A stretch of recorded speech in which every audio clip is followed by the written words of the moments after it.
Spectrovision Radio.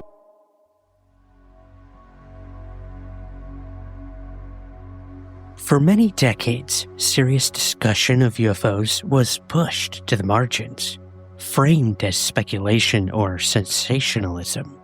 But in recent years, the subject has moved decisively into the mainstream, with detailed and sustained news coverage, formal congressional hearings, and sworn testimony from military and intelligence people who have made very big claims not just about the presence of UFOs, but possible crashes and retrievals of both these craft and their occupants. My name is David Charles Grush. I was an intelligence officer for 14 years, both in the U.S. Air Force, both active duty, Air National Guard, and Reserve, at the rank of major, and most recently at the National Geospatial Intelligence Agency, NGA, at the GS-15 civilian level, which is the military equivalent of a full-bird colonel. I was my agency's co-lead in unidentified anomalous phenomena and transmedium object analysis, as well as reporting to the UAP Task Force, UAPTF, and eventually, once it was established, the All-Domain Anomaly Resolution Office, AARO. I became a whistleblower through a PPD-19 urgent concern filing in May 2022 with the Intelligence Community Inspector General, following concerning reports from multiple esteemed and credentialed current and former military and intelligence community individuals that the U.S. government is operating with secrecy above congressional oversight with regards to UAPs. I was informed in the course of my official duties of a multi-decade UAP crash retrieval and reverse engineering program. I made the decision, based on the data I collected, to report this information to my superior and multiple inspectors general. As you know, I've suffered retaliation for my decision, but I am hopeful that my actions will ultimately lead to a positive outcome of increased transparency.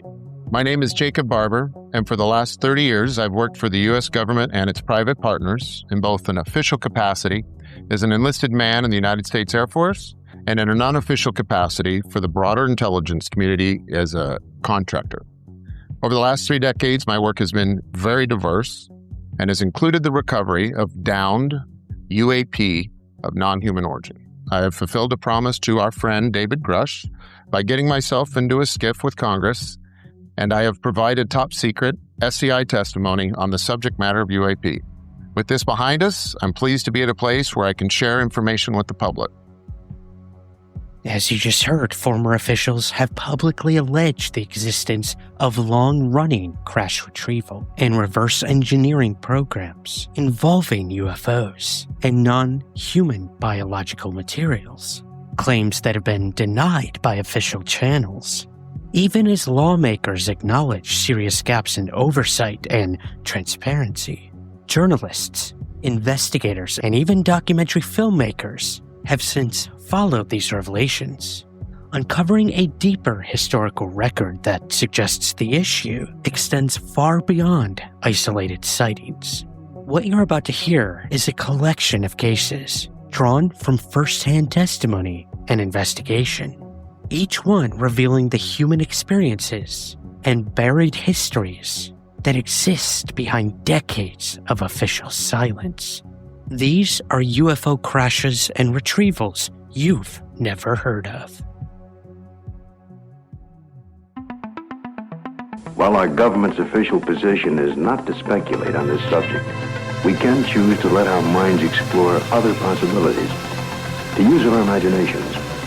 For if we consider that astroscientists agree on one point, that the possibility of life elsewhere is not only quite probable, some feel it is there without a doubt. Let us suppose then that these objects are real space vehicles, extraterrestrial in origin, and not an illusion of the mind.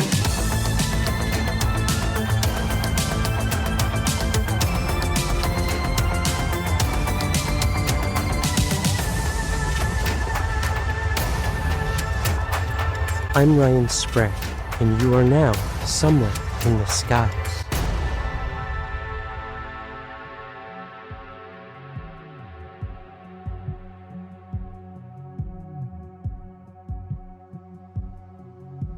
In June of 1946, Wright Field in Dayton, Ohio stood at the crossroads of post-war ambition and deepening secrecy. The Second World War had ended less than a year earlier, and the United States military was accelerating into an era of experimental aviation and classified research. For 10-year-old Tex Martin, however, Wright Field was simply where his father worked. School had just ended, and as a reward for doing well, Tex's father, Jack Martin, allowed him to accompany him to work. Jack was employed installing aircraft instruments at the base, and over several days, father and son moved through hangars filled with the mechanical optimism of a world convinced it had mastered the skies. Almost immediately, Tex sensed something unusual. On one particular day, a large number of military vehicles and soldiers were gathered outside a massive hangar that housed the employee canteen. The hangar was divided by a large sliding panel door, separating the lunchroom from the main work area. As Tex entered with his father, he noticed heightened security and movement that didn't match the routine he had already grown familiar with. When the sliding door began to close, Tex caught a fleeting glimpse of a lowboy truck inside, loaded with large objects concealed beneath heavy tarps. At the time, he thought very little of it, unaware that this brief moment would mark him for the rest of his life.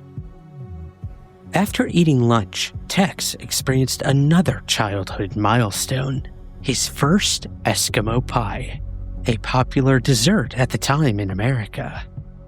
Thirsty afterward, he wandered toward a soda machine positioned near a small walk-through door built into the large sliding panel. A janitor stood guard at the doorway and offered to buy the boy a drink. While standing there, Tex noticed that the walk-through door had been left partially open. Curious, he peered through, and what he saw made him instantly freeze in place. Inside the main hangar, soldiers were working quickly as a crowd began to gather around something entirely unfamiliar. On the hangar floor lay several small bodies. Tex believed there were 3 to 4 of them.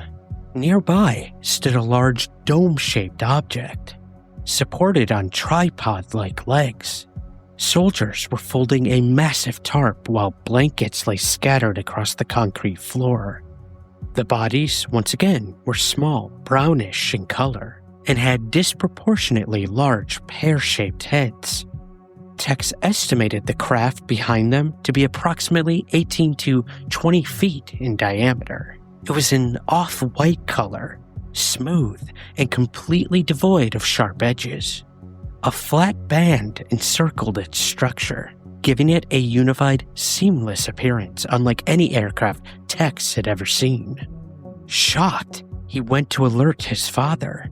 Jack Martin came to the doorway and looked inside himself, confirming that his son was not imagining what he'd seen. Together, they watched the activity unfold for only a moment longer before a colonel noticed them. The colonel immediately ordered Jack to take his son home. The tone was not casual or corrective. It was abrupt, final, and unmistakably serious. The message was clear. Whatever was happening inside that hangar was not meant for civilian eyes, especially not the eyes of a child. About 2 weeks later, the true cost of that glimpse became clear. Jack Martin returned home shaken and distraught. He had lost his job at Wright Field. All he told his wife was that he had seen something he was never supposed to see. Tex would later recall his father crying in the kitchen, overwhelmed not only by the loss of employment, but by the burden of knowledge he could never share. And finding new work proved difficult, and the family felt the weight of silent consequence ripple through their lives. In the months that followed, Tex overheard a chilling confirmation. His grandfather, who also worked at Wright Field, told Tech's parents that a portion of a space vehicle had been brought onto the base. Years later, Jack Martin admitted that there was an underground facility at Wright Field containing materials so classified that only individuals with the highest clearances were permitted access. Tex carried this knowledge into adulthood, unsure of where it would fit in a world that officially denied such things could exist. When Tex Martin finally shared his experience decades later, it was investigated by respected researchers and then passed along to Leonard Stringfield, the foremost authority on UFO crash retrieval cases. Stringfield considered this case of special interest, noting its significance as a pre-Roswell incident involving recovered craft and bodies. Published in Stringfield's Status Report 6, and later in his book, UFO Crash Retrievals, the story stands as a sobering reminder that the consequences of disclosure are often personal, immediate, and sometimes devastating. For Tex and his family, the truth did not bring answers. It brought silence, loss, and a lifetime of unanswered questions. The summer of 1947 was a busy year when it came to flying discs and saucers. It was the season when two landmark UFO incidents would help usher in the modern UFO era: the Kenneth Arnold sighting and the Roswell UFO crash. At this point is when I would say approximately is where I had this terrific flash hit the air. My aircraft lit up the inside of my aircraft, and I assumed, of course, at the time in a split second that it was probably a P-51 fighter that had dove over my nose, and that it was the sun's reflecting upon his bright wing surfaces that caused it. However, before I gathered my wits together, I looked way off here to the north, and then when I saw where the flash came from, it was an echelon formation of very peculiar-looking aircraft, and they were rapidly approaching Mount Rainier, and it was at about this point when I got here, I could see their tail surfaces, or the rear end of them, and the second craft from the rear had a more or less crescent-shaped look, and it had a hole in the center of it. And, of course, I kept mulling in my mind. That's the damnedest looking airplane I ever saw. Headline edition, July 8, 1947. The Army Air Forces has announced that a flying disc has been found and is now in the possession of the Army.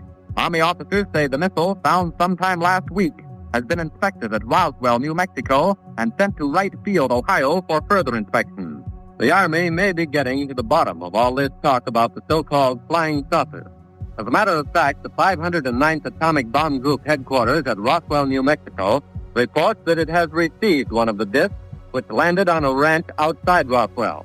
The disc landed at a ranch at Corona, New Mexico, and the rancher turned it over to the Air Force. Rancher W.W. Brizzell was the man who discovered the saucer. Colonel William Blanchard of the Roswell Air Base refuses to give details of what the flying disc looked like. In Fort Worth, Texas, where the object was first sent, Brigadier General Roger Ramey says that it is being shipped by air to the AAF Research Center at Wright Field, Ohio. But according to UFO researchers, these weren't the only incidents, more specifically, not the only UFO crash, to take place in New Mexico that summer. In early July, a welder stationed at Walker Air Force Base found himself drawn into an event he would carry in silence for decades. Known only by the pseudonym Thomas, he worked fabricating welding jigs and fixtures for aircraft maintenance. Like many on the base, he had grown accustomed to seeing strange craft occasionally pass overhead. But on July 5th, after returning from the Independence Day holiday, Thomas was approached unexpectedly by an officer. I was ordered to load a cutting torch and fresh tanks into a truck. No other explanation was given. I was told only that my skills were needed for an urgent job in the desert. The drive was long and isolated, stretching deep into the New Mexico landscape. under the relentless sun. By the time they arrived, it was mid-afternoon. At the first sight, I observed soldiers crawling on hands and knees across the desert floor, meticulously collecting small fragments of metallic debris. Each piece was placed into heavy cloth bags similar to those used for sandbags, then loaded onto flatbed trucks. The process was methodical and exhaustive, as if every fragment, no matter how small, was considered vital. The debris itself was a thin and oddly resilient metal, unlike any standard aircraft wreckage I'd ever encountered before. The convoy then moved further into the desert, away from the debris field and out of sight of the road. It was there that Thomas encountered the source of the wreckage. It was a disc, almost fully intact, just resting there on the ground. The surrounding brush had been flattened, indicating to me that the object had skidded across the desert before coming to rest against a natural berm. The rear portion of the craft was slightly elevated, as if it had struck the ground at an angle. Had to be about 30 feet in diameter. Had a large dome on the top and a metallic finish. No seams, no rivets, no weld marks, and no openings. Surface was just smooth and continuous, every edge curved inward or outward.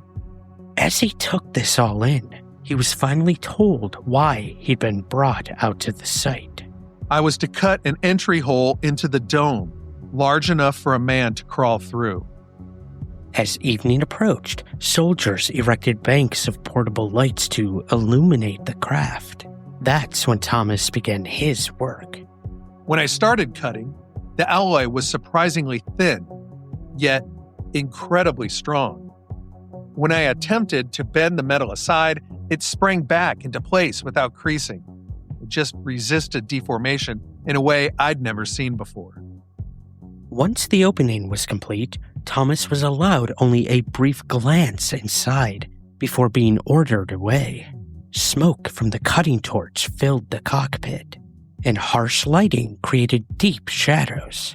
But through the haze, he saw something. There was 2 beings inside. They appeared lifeless. Both were small. They were wearing tight-fitting gray suits. Their heads were large and gray, big black eyes that seemed empty and lifeless as well. They almost looked like children, or dead children. Soon, Thomas was ordered back to base. After returning under armed escort, he was taken to a debriefing room. Several high-ranking officers sat alongside 4 or 5 civilians in business suits. They each took a moment to make something very clear to Thomas. I was warned explicitly that what I had witnessed was a state secret. If I spoke about it, I would face life imprisonment, or worse. The threat terrified him. For more than 2 decades, he told no one except a trusted friend, and even then, only after years had passed, and only under strict conditions of secrecy. Decades later, Thomas's account reached a retired engineer identified only as William, who would hear the story without taking notes or recordings, honoring Thomas's request. William would later report the case to investigators, noting that Thomas showed no signs of deception and conveyed the event with conviction. Although the testimony did not align perfectly with every other Roswell-era account, it added a crucial first-hand perspective to an already complex historical puzzle. Whether this incident was the Roswell crash itself or a separate recovery altogether remains unclear. But Thomas never doubted what he had seen, simply stating the following. That craft was not from Earth. That much I can tell you for sure.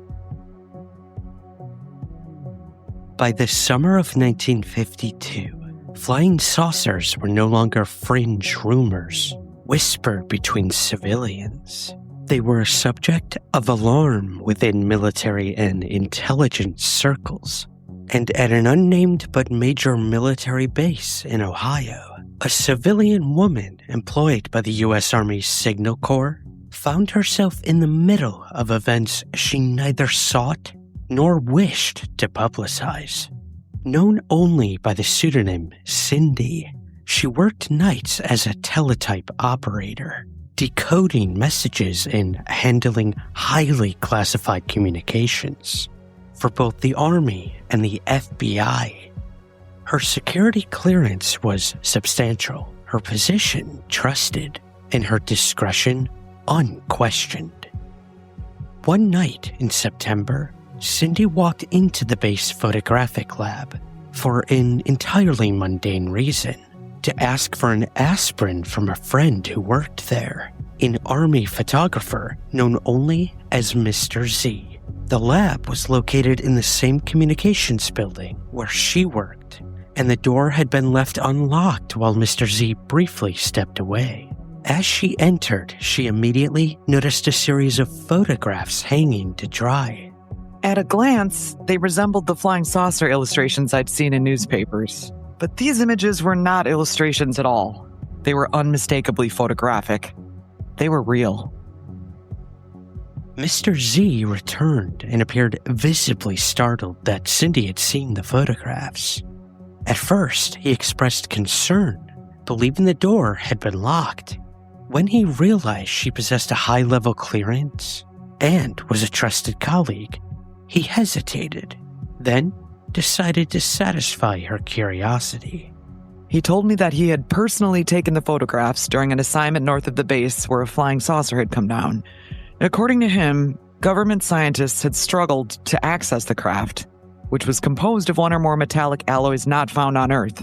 He refused to elaborate any further and warned me that the photographs were classified under the highest security designation. Initially, Cindy assumed the photographs documented experimental military aircraft. The base frequently tested advanced technology, and secrecy was routine. That assumption vanished, though, when she later handled a series of classified teletype messages that described the object.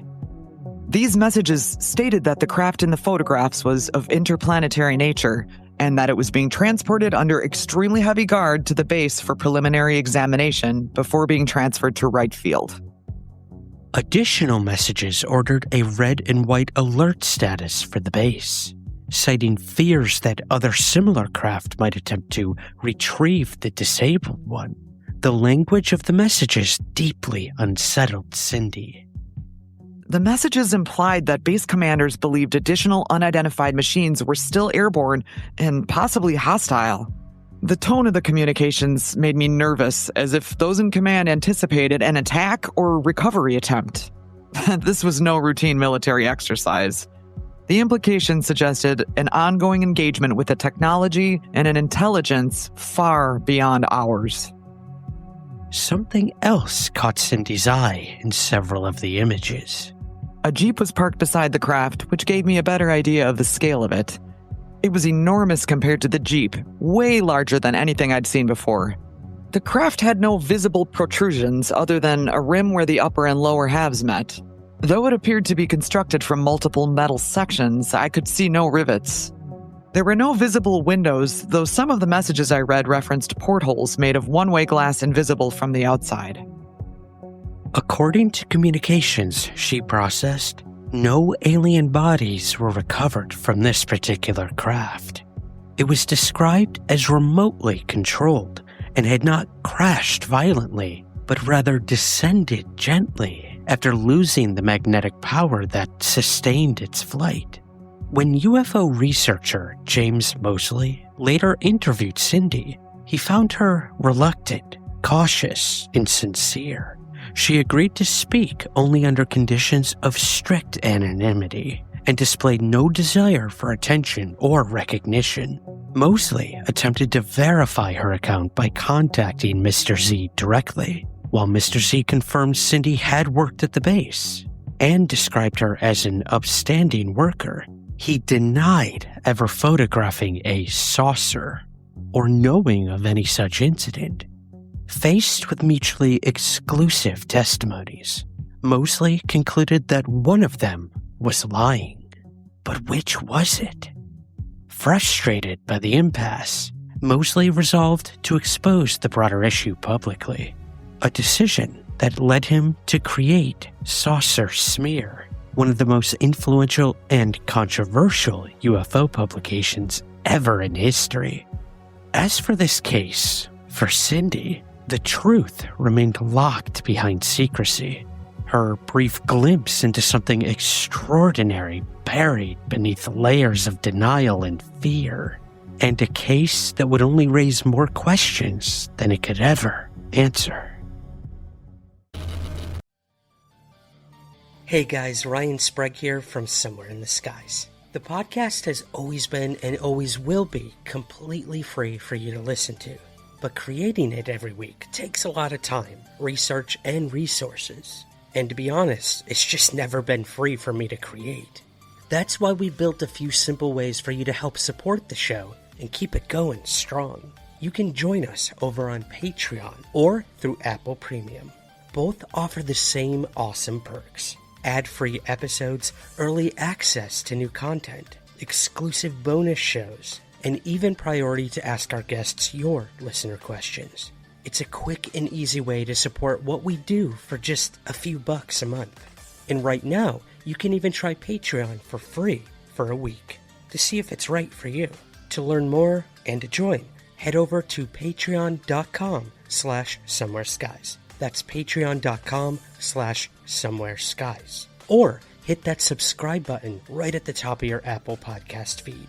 Thank you so much for listening, for supporting, and as always, keep looking up.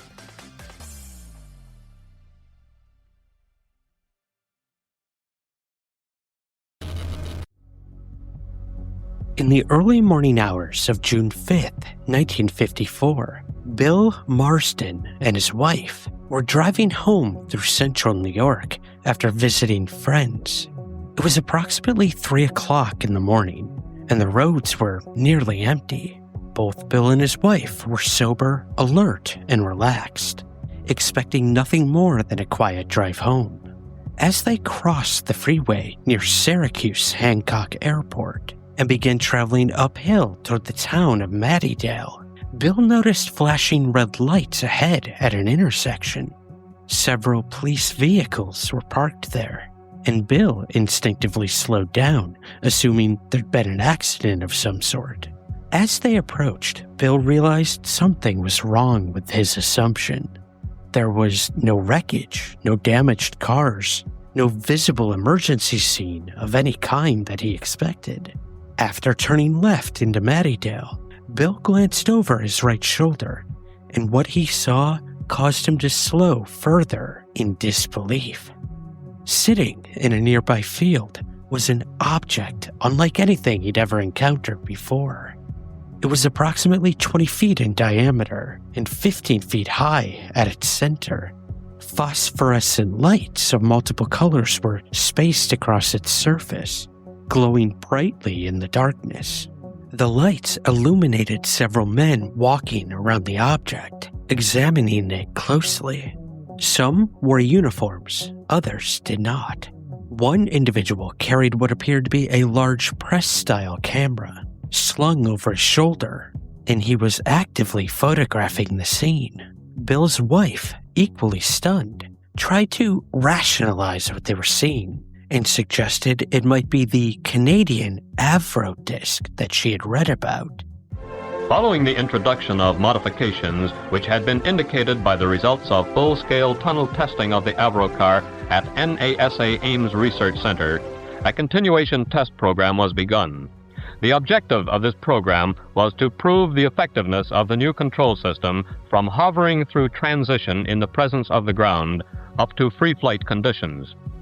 With a suitable thrust improvement program, it is believed that a static thrust in the order of the original estimate can be obtained, thus enabling the Avro car to achieve vertical takeoff and free air transition to forward flight.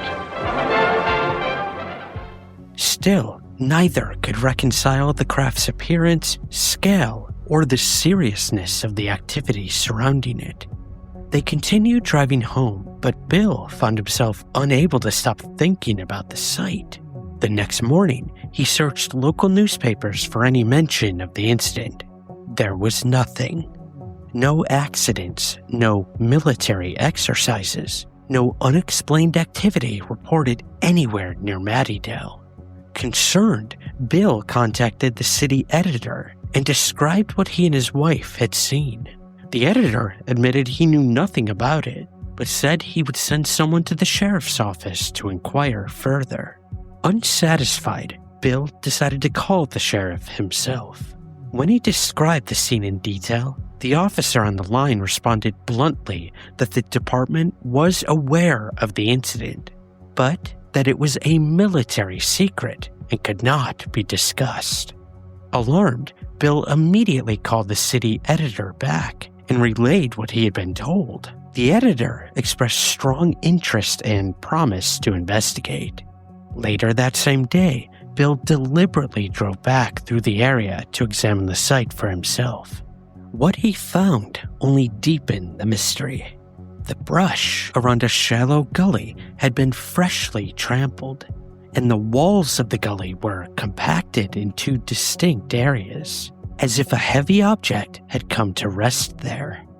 Tire tracks indicated that a vehicle had entered the field from one road and exited onto another.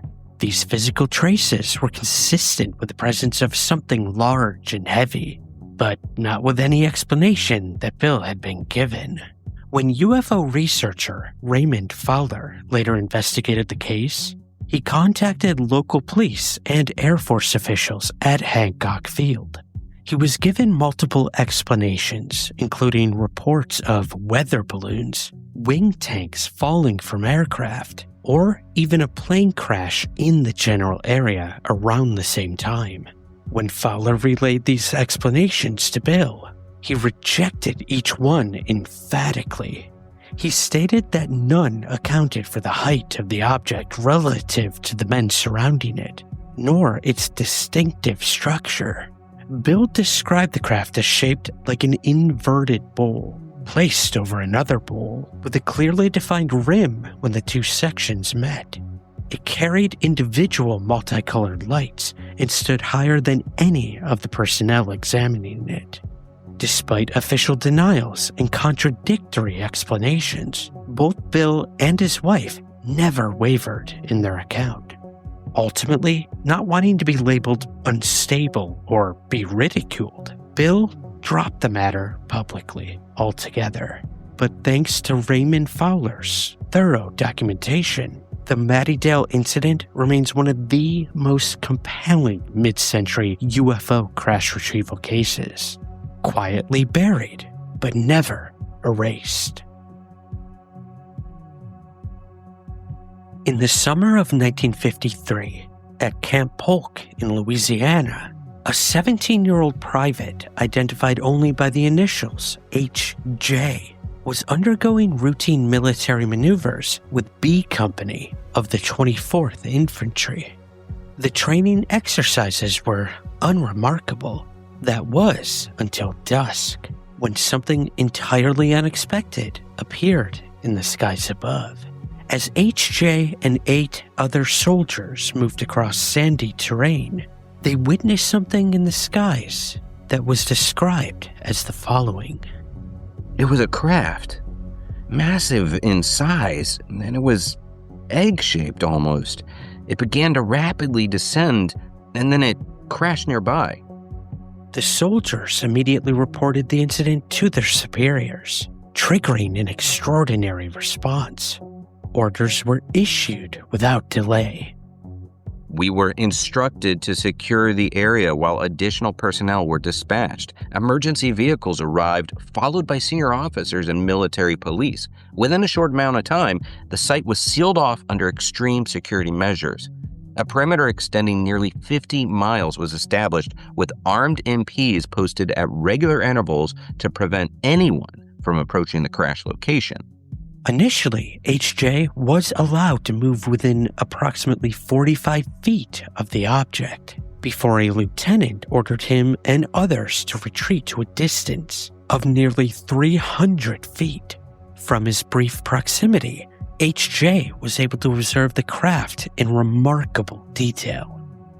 It had no visible windows or external lights. Around the equator was a fin-like protrusion that continued rotating even after the craft had come to rest. The ground surrounding it was scorched and reduced to a powdery substance resembling crushed brick. And it was hot to the touch. As darkness fell, high-ranking officers and medics arrived on scene. HJ watched as personnel approached a hatch on the side of the craft, which stood partially open. After some time, 2 medics emerged carrying a stretcher. On the stretcher was a small body, which was immediately loaded into an ambulance. And moments later, 3 additional occupants exited the craft with assistance. These beings were small, approximately 3.5 to 4 feet tall, with very slight builds, and their movements were stiff, awkward, as though their legs lacked knees, forcing them to only bend at the hips. Their heads were disproportionately large and appeared featureless.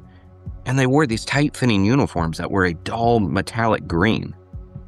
When the hatch opened fully, a small ramp extended from the craft, allowing the surviving occupants to walk out under medical supervision. One being was visibly injured and had to be carried, while another repeatedly looked back towards the injured individual, emitting these strange, unfamiliar sounds. It was very unsettling, but also really tragic to watch. HJ later learned that the survivors were transported to a hospital and placed in isolation. According to information circulating among personnel, all 3 beings eventually died from their injuries. Their bodies were reportedly sent to a medical facility near Washington, D.C.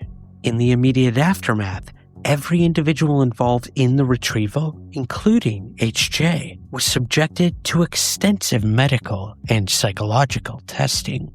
Over a period of 3 days, we underwent intense examinations at the base hospital, designed to assess our physical condition and possibly our exposure to unknown substances or biohazards. Though deeply affected by the incident, HJ reluctantly agreed to cooperate with UFO researchers Lois Kokic, Leonard Stringfield, and Dr. Peter Rank. He participated in multiple interviews but insisted on remaining anonymous and avoiding publicity at all costs. During one interview, HJ revealed that he had managed to locate a roster of B Company personnel who were present during the incident and sent the list to Dr. Rank, who would then forward it to Stringfield for documentation. At Stringfield's request, HJ eventually agreed to provide a signed written statement detailing his experience. He wrote 3 pages and mailed them in early October of 1981, but the letter never arrived. When Stringfield attempted to contact HJ months later to request a second statement sent by registered mail, he discovered that HJ's phone had been disconnected. The sudden disappearance of both the document and the witness underscored the risks faced by those who came forward. For HJ, the cost of witnessing the extraordinary event was silence enforced by fear, a silence that continues to echo through the history of UFO crash retrievals and beyond. On August 31st, 1986, a 14-year-old girl identified as Laura took part in what she believed would be an ordinary Civil Air Patrol outing. Laura was a member of an auxiliary unit of the U.S. Air Force based out of Circleville, Ohio, where young cadets participated in search and rescue training, drill competitions, and aviation education. That summer, Laura and a group of all-female cadets were taken on a scheduled trip to the National Museum of the United States Air Force at Wright-Patterson Air Force Base, a place already steeped in rumor and stories about hidden hangars and secret research.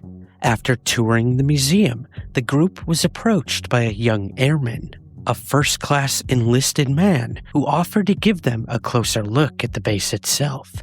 The cadets eagerly agreed, piling into a military passenger van and driving deeper into restricted areas far removed from public exhibits. During the drive, the airmen casually asked the group if they wanted to, quote, see something neat. The unanimous answer was yes, though none of the teenagers could have anticipated what that invitation truly meant. The van stopped outside of a building. It looked like a cross between a warehouse and an aircraft hangar. The group was ushered through a side door into darkness. The airmen hurried them inside, closed the door behind them, and flipped a switch. Overhead lights slowly began to warm up, casting a dim glow across the space. Directly in front of them was a large interior wall, metal at the bottom and thick glass above. Glass that appeared reinforced, possibly bulletproof. Even in the dim light, Laura could tell something was behind it. As more switches were thrown, lights illuminated the area beyond the glass barrier. That's when Laura began to make out certain things in the room. There were 5 or 6 large cylindrical tubes against the far wall, and then I could see what was inside the tubes. Bodies. They looked human, but I don't think they were. The heads were too large, and the bodies were so small. The group fell into stunned silence, struggling to process what they were seeing. Some of the bodies looked almost peaceful and fully intact. Others looked hurt and damaged, as though they had been involved in a violent crash or something. But one thing was very certain to Laura. They all looked dead. The cadets exchanged uneasy glances, each silently wondering whether this was real or some elaborate display. Laura thinking that it could have been a museum exhibit or a prank of some sort. No matter the case, the experience was deeply unsettling, not only because of what they saw, but because no explanation was ever offered. No one spoke. No one asked questions. The airman seemed to realize suddenly how far he'd gone. After what felt like an eternity, he abruptly ended the viewing. The lights were turned off, the door opened, and the cadets were quickly escorted back to the van. We were guided back to our group leaders. There was no debriefing. No warnings were issued to remain quiet about what we'd seen. It was as if it never happened. But for Laura, however, the memory never faded. I wrestled with doubt. Had my imagination somehow exaggerated the event? The images were so clear in my memory. 37 years passed before Laura finally spoke publicly about what she'd seen. I still don't know or can even comprehend the purpose of the display, whether it was intentional, accidental, or some form of psychological testing. But what I do know is the beings in those tubes were not human. Was this some sort of rehearsal for a disclosure of some sort? To see how a group of children would react to such a strange and profound revelation? The revelation that we are not alone. Was it a psychological experiment or a prank of some sort? Or was it all true? These questions, especially for Laura and the other cadets, remain unanswered, at least for now. Our final case does not begin with a crash site or a sudden encounter, but with a confession between lifelong friends. 2 men, known here by their pseudonyms Greg Edwards and Tom Matthews, had been inseparable for years, describing themselves as blood brothers. Greg believed he knew everything about Tom, his background, his job, his daily life. Then one day, Tom told Greg that nearly everything he had shared about himself was a lie. His profession, his work location, even the details of his routine had all been fabrications designed to conceal a far more extraordinary truth. Tom explained that his story began in high school where his exceptional intelligence set him apart from other students. His SAT scores were so unusually high that they drew the attention of government officials. Rather than approaching Tom directly, representatives first contacted his parents, asking for permission to recruit their son into government service. Once consent was given, Tom was offered a position he felt unable to refuse: immediate employment upon graduation, an exceptionally high salary, and a top-secret clearance. The cost, though unstated at the time, would be his freedom and anonymity. Tom was told he'd be stationed in Nevada, a cover story he maintained for years. In reality, he spent only weekends there. During the work week, he was flown by private military jet to a top-secret research facility in Alaska. The base was described as an 8-story structure located almost entirely underground, hidden beneath the frozen terrain. According to Tom, the facility's funding came from a covert and morally ambiguous operation involving the seizure and resale of drugs confiscated from international smugglers, all justified under the banner of national security. The Alaskan base served as a hub for some of the most advanced research in existence. Tom said it attracted brilliant scientific minds and possessed technology far beyond anything known publicly.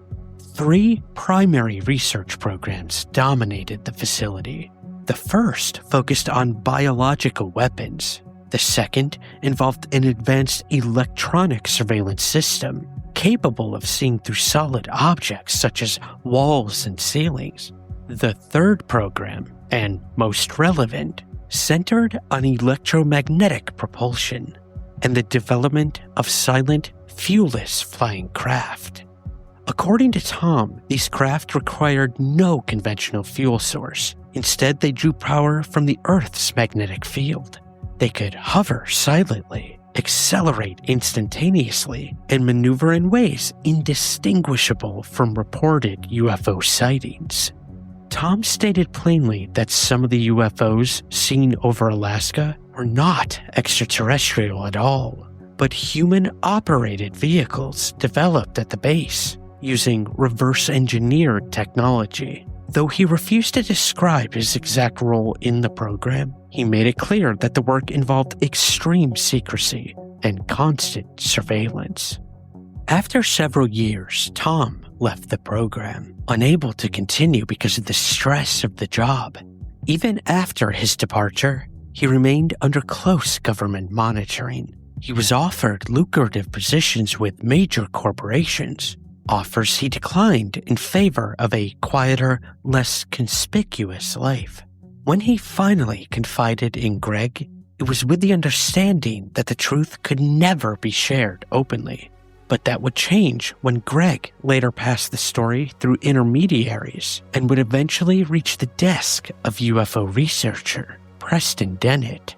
Though impossible to verify independently, Tom's account echoed claims made by numerous other whistleblowers and researchers. If true, the story suggests that UFO crash retrievals did more than reveal extraterrestrial technology. They reshaped human capability itself. The implication was staggering, that humanity has already crossed the threshold into a hidden technological age, one concealed beneath layers of secrecy, fear, and silence. Across 50 years, multiple states, and countless lives touched, these cases reveal a hidden continuity running beneath modern history, a covert response to an extraordinary reality. The common threads are unmistakable: rapid military intervention, strict compartmentalization, threats of punishment, lost evidence, and witnesses who waited decades before speaking, if they spoke at all. Whether the craft in these stories were extraterrestrial, interdimensional, time travelers from the future, top secret military projects, or technology's reverse engineered, the human cost of secrecy is undeniable. Careers were destroyed, families destabilized, memories buried, and truths locked away behind classifications that outlived those who enforced them. If disclosure is ever to mean more than carefully managed admissions, it must account for these stories, not as myths, but as lived experiences of ordinary people who briefly stood at the edge of an extraordinary truth, one that still waits to be fully revealed, somewhere in the skies. My name is Lou Elizondo. I'm a career intelligence officer with various organizations throughout the intelligence community. I've worked for the Department of Defense. I've worked with the Army. I've worked with the Director of National Intelligence, National Counterintelligence Executive, and fill in the blank, a bunch of others. The U.S. government has had in the past and continues to have a very deep interest in UAP, to include the potential and possibilities of recovering crashed UAP and reverse engineering them. Objects, vehicles of unknown origin that are neither from our country or any other foreign country that we're aware of. We as a nation have been interested in not only the vehicles themselves, but the occupants of these vehicles, to include biological specimens. We're not alone. We are not alone in this universe, and it is a simple fact. And the U.S. government has been aware of that fact now for decades.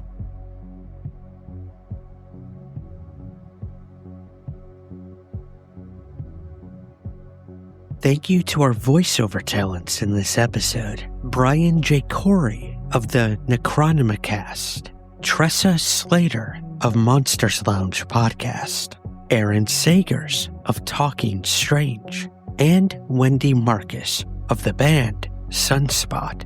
You can find links to all of their work in the show notes. Thank you to Preston Dennett for his research in this episode.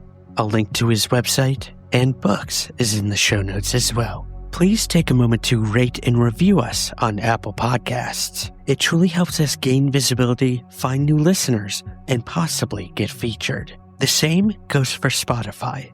Click the 3 dots at the top of our Spotify page, and you can rate us there and leave comments for each episode. Every rating moves us closer to being featured on Spotify as well. All of this makes a huge difference for us, and we really appreciate you taking the time to rate and review wherever possible. For all of our socials and my Substack and Medium articles, visit the links in the show notes as well. For early access to episodes, bonus episodes, and more perks and benefits, please consider becoming a Patreon subscriber today at patreon.com/somewhereskies. Thank you so much for listening. And remember, keep your feet on the ground, but never stop searching somewhere in the skies.